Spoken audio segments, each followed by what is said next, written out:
Having a pencil outline stage in our drawing where we do a roughing out or a guideline for later ink line work is a really common drawing technique and one I used myself a lot. But at some point I came to understand that it really wasn't helping me the way I thought, and I switched to drawing directly in ink, and I've got to say that for me it was the best decision I ever made in my drawing. Let me give you 7 reasons why I think switching from a pencil outline to drawing directly in ink actually greatly increased my drawing development and the sorts of results that I believe I can now get. But let me say, there's nothing wrong with drawing with pencil. Graphite is an amazing, wonderful medium to draw with, and it certainly deserves our attention and our effort in drawing. But I'm talking about using this as a stage in a drawing which is then erased before we get to the end. So let's get to the first reason why drawing with a pencil outline. So what's the first way then I realized that drawing with a pencil outline wasn't helping me in my drawing improvement? Well, I suppose I was drawing with a pencil outline first, which I would later erase because I wanted to make sure I got my lines in the right place. I didn't want to have an ink line that was wrong. But what I found over time was that as I was drawing the pencil outline, I was thinking more and more, is this line in the right place? Should I draw it again? Let me check. Maybe it's not quite in the right place. I'll erase it and I'll try it again. And I ended up with this real focus on trying to work out if lines were wrong, and it became this really sort of hesitant line by line experience dilemma, and really overall quite a negative experience, trying to make sure I had it right before I moved on. At its worst, I'd draw a line and then almost challenge the line to give me a reason not to erase it. It's not a healthy, productive or enjoyable way to engage with line work in a drawing. And when I finally decided that a line could be left, I would have to start the whole process again, which actually flows quite directly into the second problem that I think I had with this process.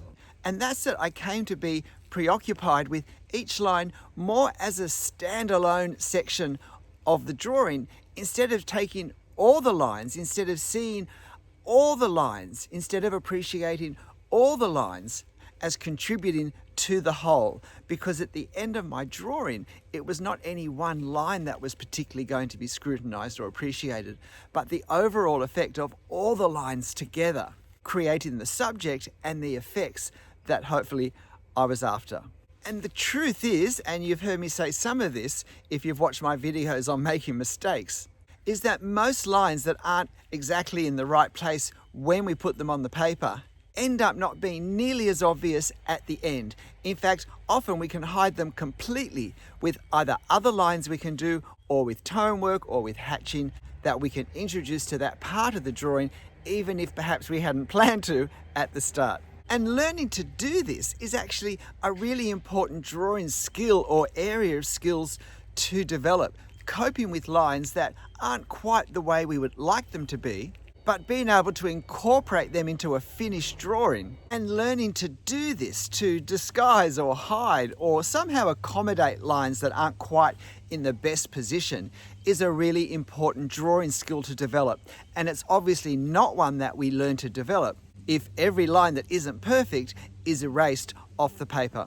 This third reason may not apply to everyone, but if you have perfectionistic tendencies, you'll certainly understand what I'm saying now. And that's that drawing a pencil under drawing a pencil outline first will absolutely feed perfectionism that may be lurking within us, because this will become a stage of the drawing that we have to get right because everything will depend on it. We will agonize increasingly over pencil lines, whether we should erase them or not. The pressure of both drawing a line and deciding whether to leave it can become so great that all joy at drawing disappears. I've had people say they've stopped drawing because the fear of getting things wrong, of making mistakes, became too overwhelming and they couldn't cope with the thought of making mistakes. We end up very afraid that if we get the pencil stage wrong, then our ink lines will be wrong, then our drawing will be ruined, And then I and everyone else will know that I can't really draw or some such nonsense as this.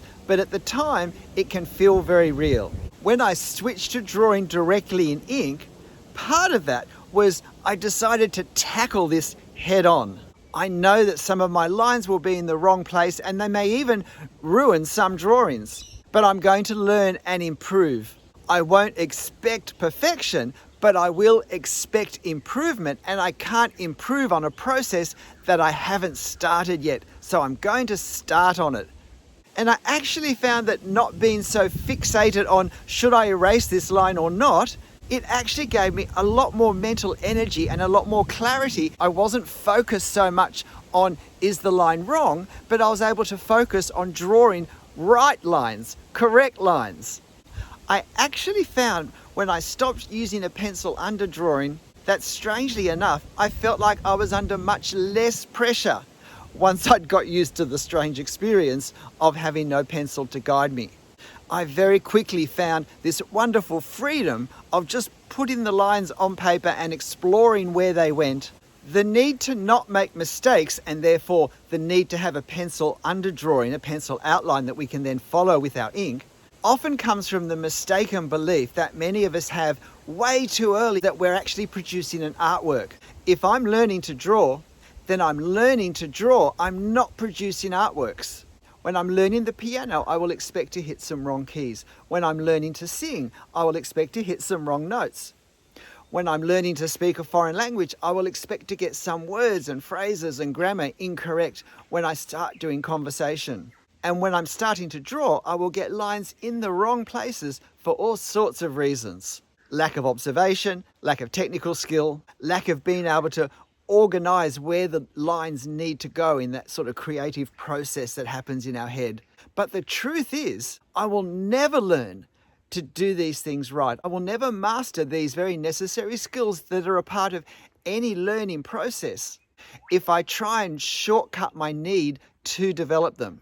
I will always, psychologically, as well as in a more practical sense, end up being dependent on drawing with a pencil outline, because I will never be able to progress past that, simply because I've never progressed past that. I need to stop thinking that in a drawing session I'm producing artworks and start to think I'm learning to draw, and getting things wrong are part of that process. So I'll embrace that process, I'll learn from my mistakes, and over time I will see improvement. If you've watched many of my videos, you've certainly heard me talk about, stress in fact, the importance of careful observation. My belief that most drawings don't end up looking the way we want them to look, firstly, because we haven't seen the detail that we need to see in our reference, whether it's a photo or in life, to draw it accurately. And the difference between what we've been drawing from and what our drawing looks like is often that lack of concentration to really see what we're trying to draw, and instead drawing what we think we've seen. So given that observation is already, I believe, such a problem, such an issue for us when we draw, the fact that I've got this idea that, well, if the line's not right, I can always erase it, certainly doesn't encourage us to look carefully at our reference. I know that once I began to draw in pen, directly in pen, I began to respect my reference a whole lot more, and I began to work out and to develop the skills I needed and to improve the skills I needed to gather all the information I needed from my reference, so that when I put my pen on the paper, I had the information I needed to then try and draw that line in the right place. But I can't put it in the right place if I don't have a good sense of where the right place is. And so there's nothing quite like that line is forever to really encourage good observation. And I know my observation skills increased when I began to draw directly in ink. This next point is really important, and that's that having a pencil outline encourages poor inking skills, poor ink line development, because it's very easy to start to trace over our pencil outline. At its very worst, instead of looking at my reference and continuing to draw from my reference, I start just tracing an ink line over my pencil line. So now my focus becomes aligning my pen over the pencil, about having a smooth connection of one line over the other. I'm no longer thinking about what that line is representing or what I'm wanting to achieve, but instead I'm just looking at getting alignment of the two lines. There's now no regard for the overall effect, impact, subject, positioning within the whole scene. Understandably, this can lead to lines of very dead wooden effect. I'm no longer adjusting my line, my pressure, the way I hold the nib to the underlying form that this line is helping to describe, because I've become now preoccupied with alignment of this line over the other. And then when the pencil is erased, the only line that really had reference to the original reference image is erased, is gone. The only line I'm left with is this wooden tracing line, this stiff line that really was drawn without regard to form, without regard to context.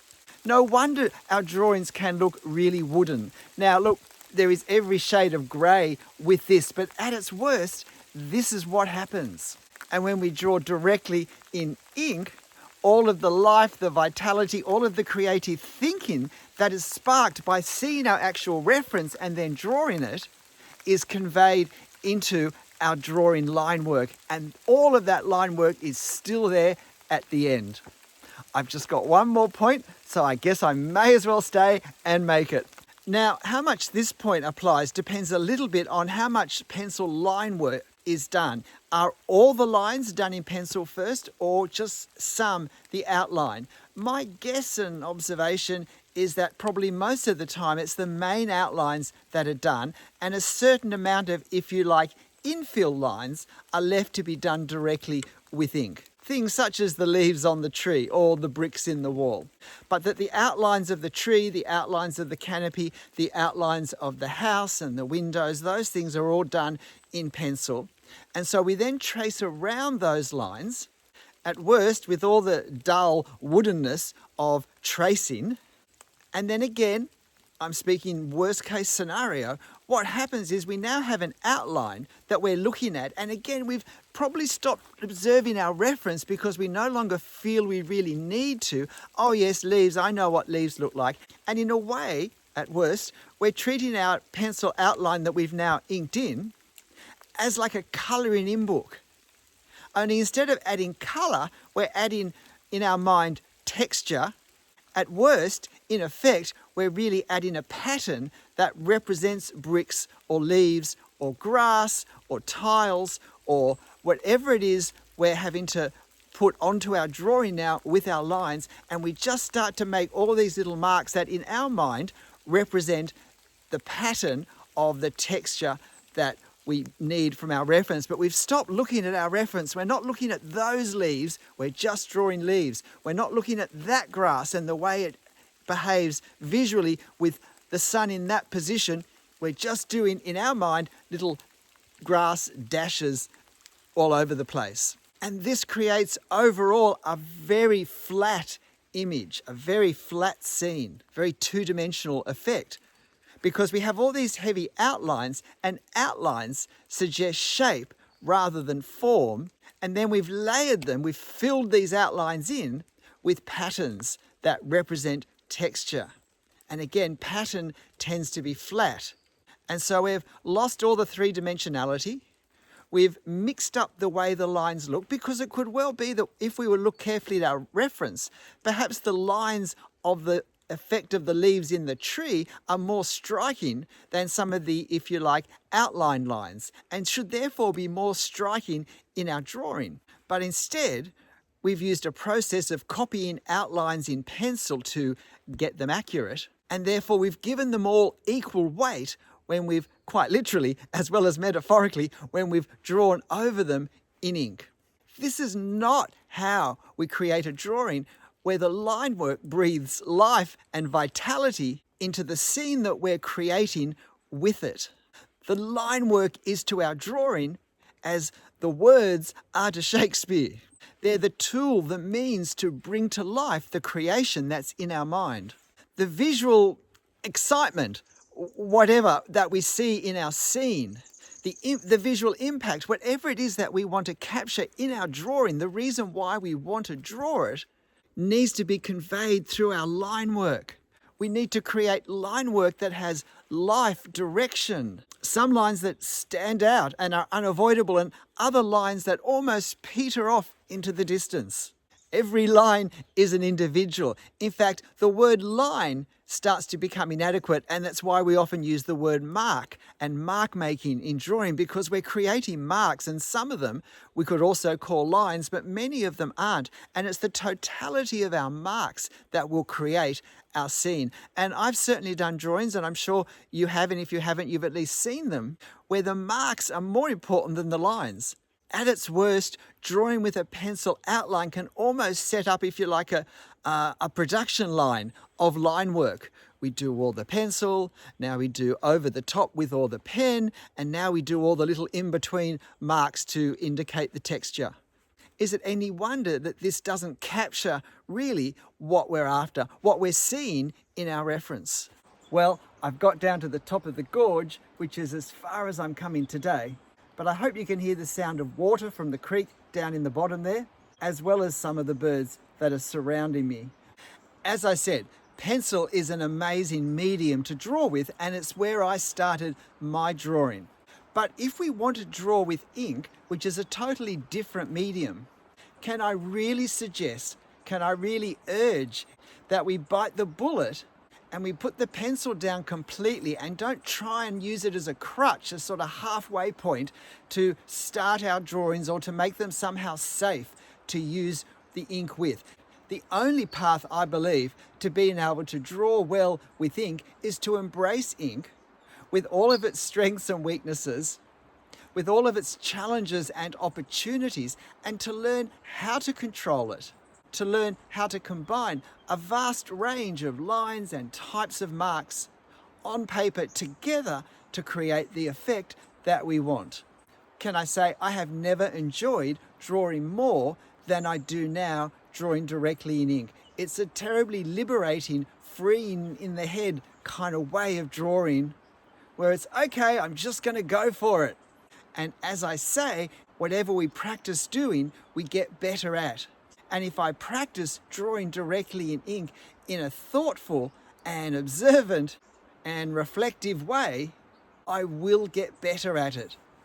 That's certainly my experience, and it will be for you too, for all the same reasons. So why not embrace it and give it a go as well? So why not leave the pencil for when we're doing pencil drawings and can really embrace and exploit and enjoy all that pencil, all that graphite brings to the drawing process. But if we're drawing in ink, let's leave the pencil behind and take the risk of becoming really good at drawing in ink. G'day, I'm Stephen Travers. I hope this has been interesting, but I hope for some people it's been challenging, and particularly where fear of wrecking drawings has held people back from exploring ink more. I hope it's given you a little push over the edge to give it a go, or to give it another go. But honestly, whatever you draw and however you draw in it, make sure you have fun. I'll see you next time. Bye.